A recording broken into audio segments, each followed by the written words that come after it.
Теперь туда ждет дорога дорогую иномарку, которая врезалась в ограждение на улице Горького. Водитель не справился с управлением на мокром асфальте, а пострадавших не заявили. Причины устанавливает госавтоинспекция. Участник ДТП на контакт с нами не пошел. На проспекте Победы «Лада Гранта» вылетела на трамвайные пути. На пересечении улиц Ульянова-Ленина и Айвазовского из-за крутого и скользкого спуска в ДТП попали сразу 8 машин. Массовая авария произошла и под мостом у остановки «Ветеринарный институт». Здесь столкнулись 3 легковушки и автобус. За ними образовалась огромная пробка по проспекту Победы. На улице Нижняя поселка Юдина автобус не смог затормозить, врезался в машины и перекрыл движение в обе стороны. Дорога, полностью перекрыта, вот только что авария произошла. В результате ДТП сегодня стала трасса между Казанью и Зеленодольском. Недалеко от поселка Айша фура врезалась в легковушку. Что случилось у вас? Так уж, ремонт. Привести свою машину в порядок и переждать ненастье на обочине трассы решил челнинский дальнобойщик Сергей Пивоваров. Опасно? Ну как бы да, но пока мороза нету. Скользко не стало, пока нормально. В Казани 10-бальные пробки сегодня утром охватили многие улицы. Продолжительный затор образовался на мосту «Миллениум». Мост я проезжал полчаса почти что. А обычно? Ну, обычно уж за 5 минут проезжаем, за 2, за 3 минуты можно.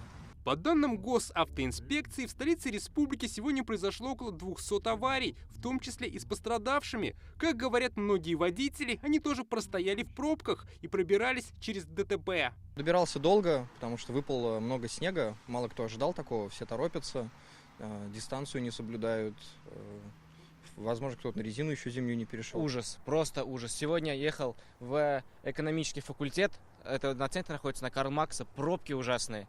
Не проехать вообще никак. Стоял около 2 часов в пробке. Движение уж встает по-любому, когда снег, дождь, всегда у нас так. Госавтоинспекция призывает всех, кто выезжает и выходит на дороги, быть внимательными и соблюдать правила. Из-за выпавшего снега и образования наледи на дороге необходимо увеличивать безопасную дистанцию водителям автомобилей, так как тормозной путь автомобиля увеличивается. Госавтоинспекция города Казани рекомендует водителям и пешеходам быть более внимательными и осторожными. Метеорологи предупреждают, в ближайшее время на дорогах может стать еще опаснее. Сегодняшний снег это не аномалия. Сегодняшний снег у нас из-за того, что у нас пришли атмосферные фронты. Если по норме сейчас было бы там -6, -5, там -7 градусов, сейчас у нас там около нуля, там -1, там +1. И поэтому этот снег также может даже превратиться в гололед. По данным Минтранса Республики, на расчистке дорог от снега работает около 200 спецмашин.